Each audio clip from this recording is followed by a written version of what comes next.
Hey everybody, welcome back to the Simple Ground Homestead. This is the belated, long anticipated question and answer video. We've had a lot of good questions from you guys, and we kind of want to make this a thing. So we're going to answer your questions. If you think of more questions, submit them in the comments. And if you don't want to watch this entire video, but you want to hear the answer to a question, check the description.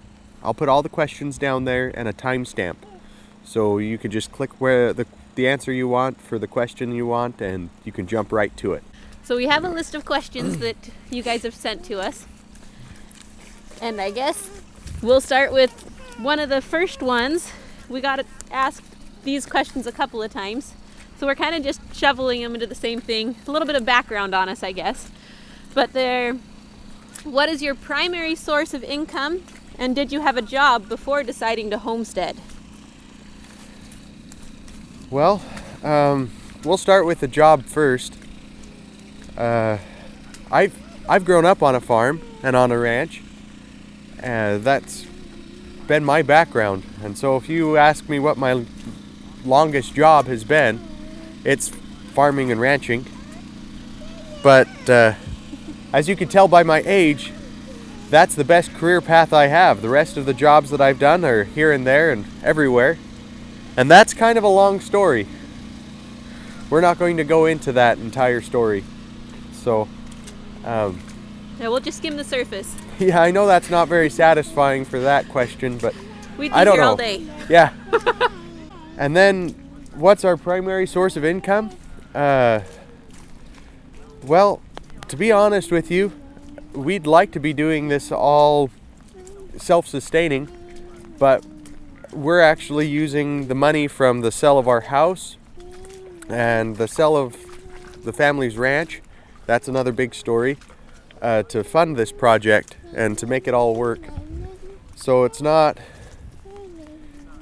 scraping by savings and going out and doing it, though we'd wish that we could say that we did, and hopefully at some point we can be all self-sustaining that way. And then it's not paying the bills all the way, but we're also getting some revenue from YouTube. So our channel in part pays us. That's part of the reason why we do it. But I guess, I don't know, that's the best answer I can give you on that one. We have a lot more future plans that you'll hear about a little bit later that will hopefully help with the income.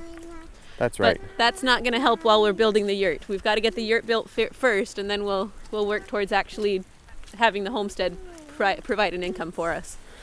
That's right. So. And that's why there's two heads. Two heads are better than one. She's remembering what I forget. Hopefully.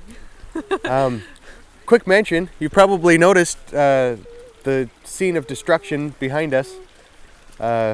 We share this road with a power company, and they came through with their road cleaning crew and beat down, whatever you'd call it, the brush and the trees and stuff. So things are looking a little raw.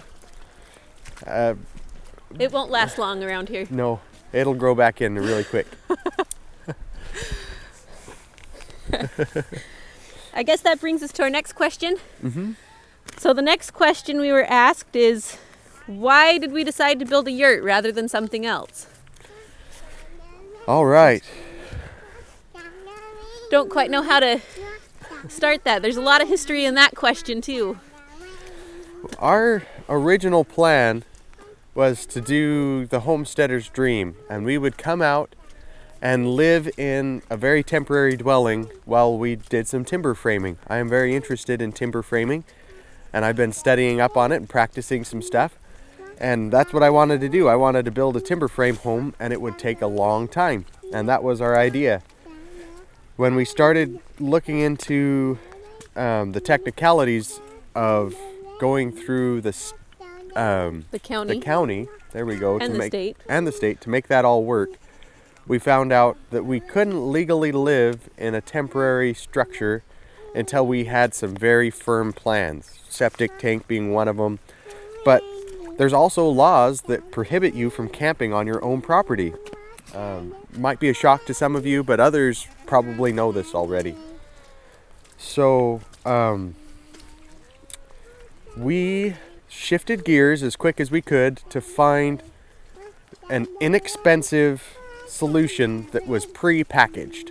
So we looked at mobile homes, and we looked at log cabin kits and other house type kits, and Smiling Woods Yurts was the best option that we could find in a fast manner. It was the best that we could get for our money. We could get a pretty good size. We could do the work ourselves. It also is a plan that's conducive to our future plans. We want to add on to the home. It gives us something that our family can live in now, and it'll cover our needs. And we can maybe get to the timber framing as an addition or something else similar as we add on to the home and turn it into what we really want. Yep. So the bigger home, the timber framed pieces and stuff, so on, are still in the plan, but Yep. it's just further down the road. We just kicked that can further down the road is all we did.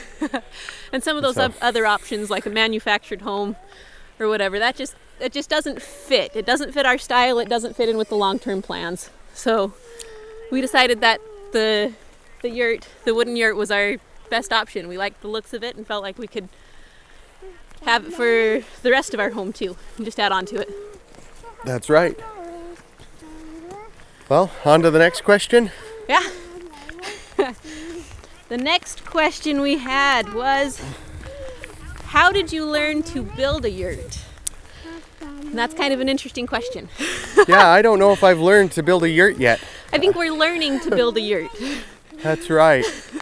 But I also don't want to brush off the question, because there's a lot of things that go a little deeper into the question than just the yurt part. Mm-hmm. I've had some experience in the past for different jobs that I've done and so on with building. I am, any contractor out there will know that I'm an amateur like anybody else. But I've had a lot of experience with a hammer, and I've had a lot of.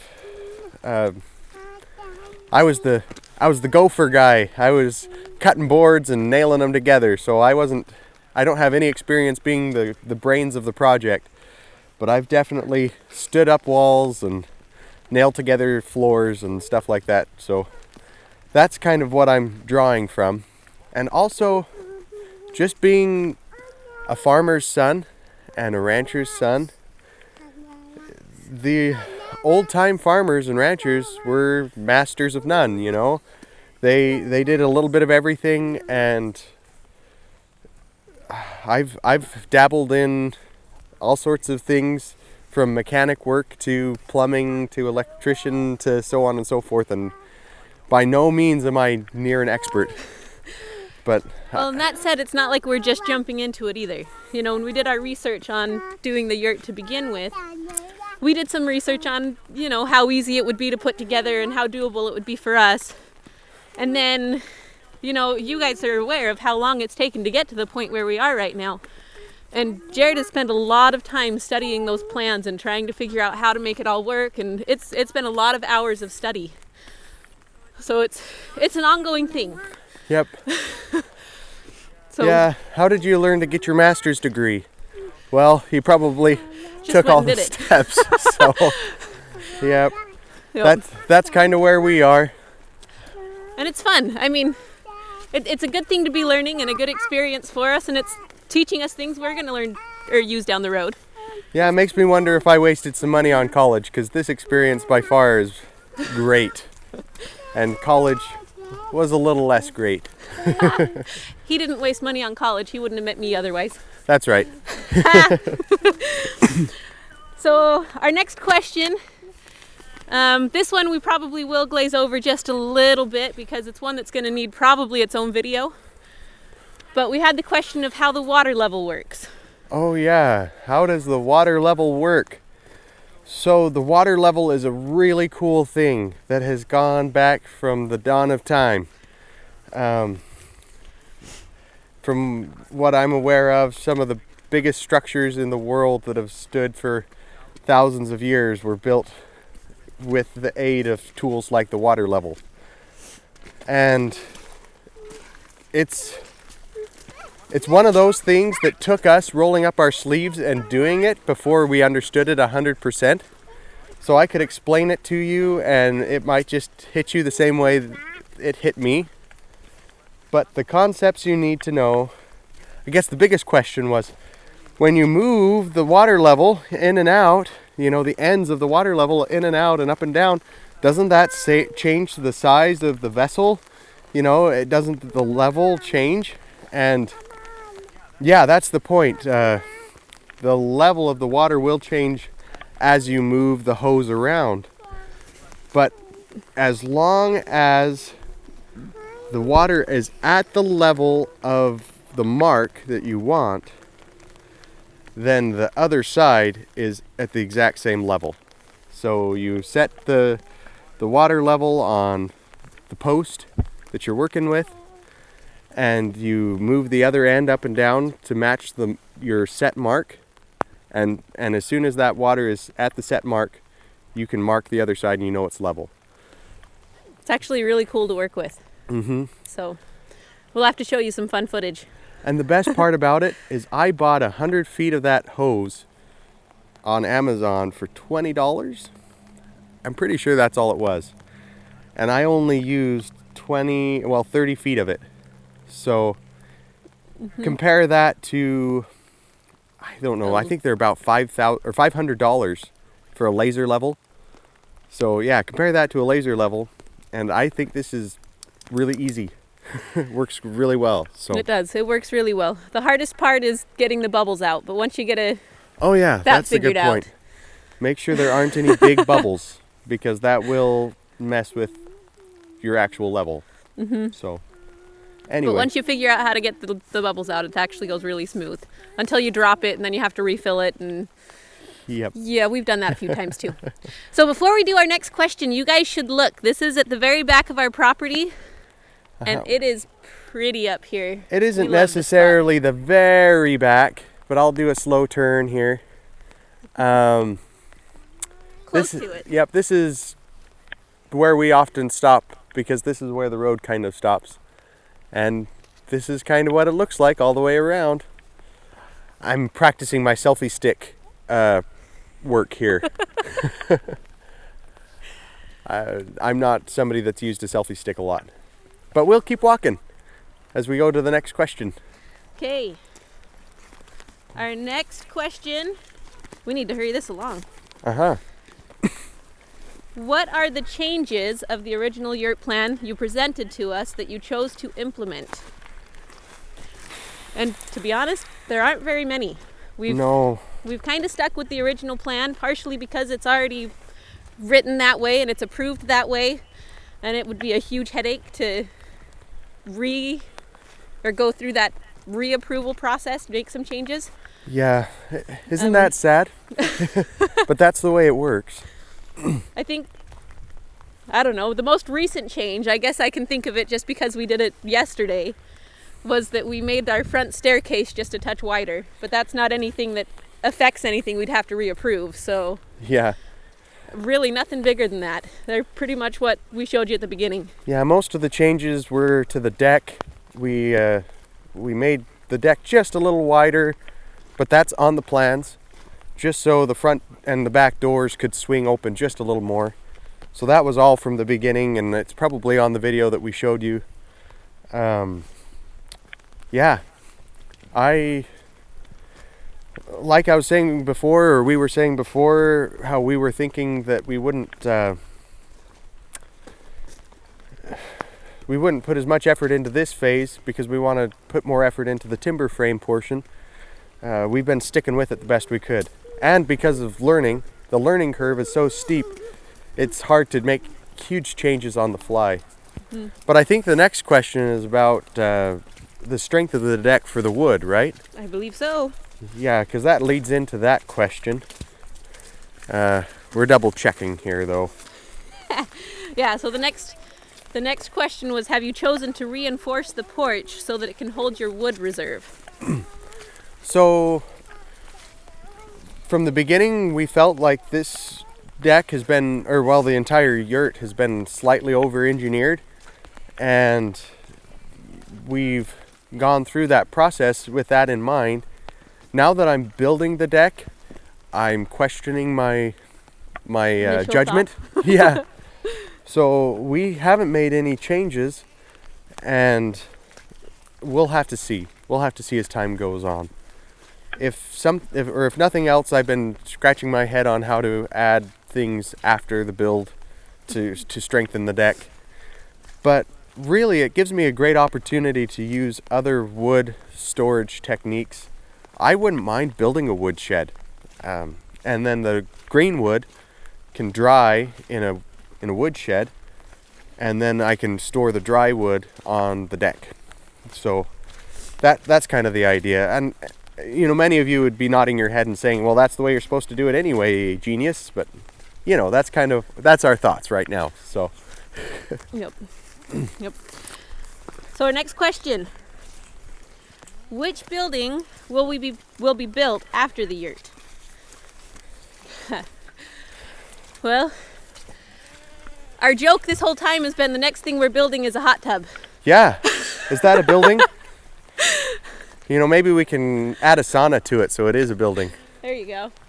We're definitely doing the few steps to relaxation if we can. Yep, but there's all sorts of things that still need to be built Yeah. pretty quick after the yurt. Some of them have to do with the yurt itself, and the yurt can't be built without him. One of them, I don't know exactly what to call it, the power shed. The storage for our batteries and the brains for our off-the-grid power generation. We want to build something for that. And then we need to build a system to collect rainwater. And I don't know if it'll have a pump house, but it's going to be quite a build in and of itself. We're thinking 10 to 20,000 gallons of water storage, and you know, that'll take up quite a bit of space. So anyway, those are some pretty big elements. Eventually, we do want to start the whole farm look. So workshop, you know, we'll need some storage of some sort, covering for the tractor and other tools and equipment. We'll need some animal sheds that are better than the one you saw for our goats right now. She's getting fed up with our walk, can you tell? Yes, she is. But basically, if you can't tell, we're not exactly sure yet. There's all sorts of things that need to happen, and we're gonna kind of have to take it as it comes. Yep. So, I don't know. Your guess is as good as ours. Probably something that's a workshop, or I don't know. That's right. And part of the reason why we're so unsure is, yeah, we can clear some ground on paper, and we can say this would look nice here, or this would catch the sun over there. But we also want to put our boots on the ground for a little while. We want to live and experience the rain and the sunshine and the slope and the trees all before we decide to cut them down or to clear them out or to leave them there. Maybe start figuring out where we're doing the homestead stuff before we're doing the, how do you say that, the accents to the homestead stuff, the buildings and the... Yeah, the infrastructure. There you go. So that's on the docket. So, and this road needs updated. Yes. I don't know if that counts as a building either, but it's also a big project, so. Okay, next question. How many acres do you intend to clear for garden, pastures, and other cultures? Well, I think the answer to our previous question is a good answer to that one. We're not exactly sure yet, but we should just elaborate on that question a little bit. We have been pondering different crops. Really our approach, we want to be as non-invasive as we can, and we want to try some of those styles. So we have some crops in mind that are very well, how do I say that? Yeah, they use the landscape that's already there. Yeah. So mushrooms is one of those, and it's actually appropriate because right here behind us, we're thinking this might be a great place to grow some mushrooms. So we wouldn't do much clearing. We'd do some more organizing, but we won't level it, for example. And we might plant in and among the trees there. We do, or I do at least, want some traditional fields. So we'll do some of that, but I don't have a good number of acres or even where. Well, it's hard to know because we're kind of at the mercy of our property here. There's a few places that are more welcoming for clearing and making it, turning into a pasture, those types of things. And we're still exploring our property, honestly. We're not even sure what all we have yet. So it's hard to know. Obviously, we're going to have a garden. We're going to have a pasture too for some of our animals and those types of things. We just don't know where. We don't know how big.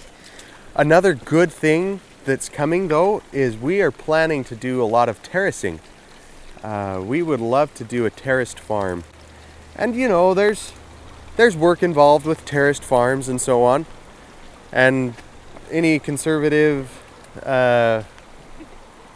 efficient-minded person would say that a terraced farm isn't going to be as efficient and it isn't going to produce as much, especially revenue-wise per labor used. But that's not what this project's about for us. I don't know if I care to become a millionaire as much as I care to have this experience. So, well, for us it's more than just being farmers. We want to enjoy nature. We love watching nature around us, and that's been one of the fun things about being up here.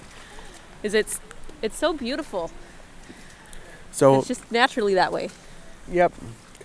So I hope that maybe if it didn't answer the question directly, it would help give you the direction and the idea of where we're headed with everything. Yep, and that question also covered another one, which was some of our future plans for the homestead. We've kind of been talking about those all along. Yep. So what are our future plans for the homestead? That's that. So bees are also on the list, so I can that's add coming that. up really soon, actually. I don't quite know what to think. Oh, I don't know what to think either. I don't have any experience with bees other than I've been stung a few times, and I should take that back. I don't remember well, maybe I was stung by a bee once. I've been stung by a lot of wasps, so yeah, I don't have a lot of experience with raising honey. I've eaten honey. It's going to be a lot of fun, and they're coming. Yeah, I've got to build a couple hives. We're going to have to pause the homestead building enough to build a hive or two. They're supposed to be here the beginning of next month, so that's like a week away. Sometime. Something like that. I maybe the beginning, maybe the middle, but I've been telling myself the beginning, so when they come in the middle, I'm ready. So. Yep. So we're coming towards the end of our questions. We have 2 left here. So, how is our tractor doing? Oh, we'll keep this one a little shorter. The overall health of the tractor remains common. Yeah, about the same as what it was before. We've got a low tire on it, so I'm going to get that all filled up here today or tomorrow. And I've got a slow fuel drip. So I ordered some O-rings, and I'm going to try to get that all fixed so it stops leaking fuel. Right now I have to shut off the fuel at the filter to keep it from draining out of the tank slowly over time. And into our ground. Yeah. Anyway, so yeah, thanks for asking. I think I bought myself a good education when I bought that tractor. Project. Yeah, exactly. And we've enjoyed it. It's been running really good. It starts every time, which means a lot. Yes, it does. It means a great deal. So what's the last question? Okay, last question is, do you have any specific need? Oh, that question. Yep, that question. Well, read the last of it so that you know what what the question was all about. Things like ideas, plans, tools, human help. Okay. So this question comes from a subscriber that I've had a lot of contact with, and he's chastened me a little bit about how I never ask for help from the community, or at least not as much as I should. He reminds me that YouTube and the world of the internet in general is a great collaborative force that can be used to accomplish crazy great things. And honestly, I'm not good at that. I don't know exactly what it looks like and how to do it. So I've scratched my head really hard to come up with a few things. Audrey's helped me out a little. But let's see. One of the ones that I thought of were the bees. You know, throw anything my way that you know about bees. We're thinking of doing a top bar hive for one of our hives. And then we picked up a flow hive at a pretty decent price, brand new. But those are what we were thinking of going with there. Is that a good idea, bad idea, whatever? All we've been told so far was, you know, make sure you treat for the diseases that are common in the area. That's a must. Expect stings and expect die-off, because it's really common for even the experienced beekeepers. So I'm going with that, but anything else you could throw my way is fine. So Yes, we have no idea what we're doing. that's right. So the other one has to do with our off-the-grid system.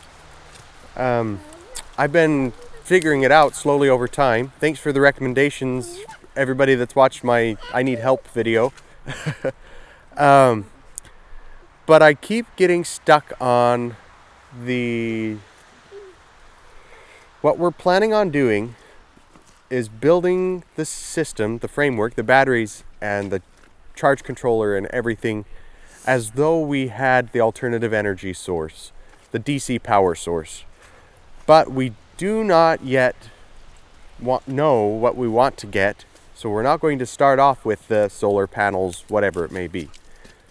We do want to start or charge everything with our generator. I have a wealth of information on the internet about how to tie a generator into the rest of the system, but what if I want to just run off or charge my batteries off this generator instead of charging it off my solar panels? Until that point where we do have solar or whatever else it may be. Yeah, so basically we want any experience or knowledge or help that you guys can give us for charging our battery bank with a generator as our primary source until we can tie in an alternative source, a different alternative source. Yeah, is there a great charge controller out there that would do that somebody has used and would recommend? Or anything like unto it? So, and anything else you could tell me from a system like that. It's just interesting to me that I could buy a 2,000 watt generator. I know it's a little bit different terms because it's producing 120 volts and so on. But 2,000 watt generator for $500, and it'll run for 10 hours, where or even 5 hours, I guess, on full load, where my solar panels for that same size would be like $8,000. It could be a little less if I go through other channels and so on, but I figured that's not a bad start. So running that generator for 5 hours would equal 5 hours of sunlight ish. And so anyway, if you guys could help me out with that line of thought, tell me where I'm wrong or right, or lead me down the path a little ways, that's helpful. So, yeah, thanks for watching this video. Being in the moment, I'm not quite sure how long it is, but I have a feeling that it was fairly long. We'll see what we can do to edit it in a way that makes it interesting. But my question for you is, do you want to see more videos like this? And how much should I work towards doing live videos? Well, we have that on our radar to do some live live type videos where you guys can talk and we can interact in a live setting. But yeah, what do you think? And if you want to see more, ask some questions, make some requests. We'd love to get back to you guys. Yeah, it's a lot of fun to interact with you guys. That's kind of what makes the difference for us. Knowing that we have the support is giving us a lot of courage. We've been able to do a lot of things we were having a hard time doing before, you know? Yep. So thank you. Yep. So, yeah, thanks for watching this video, and until next time, thanks for taking this journey with us on Simple Ground. Bye.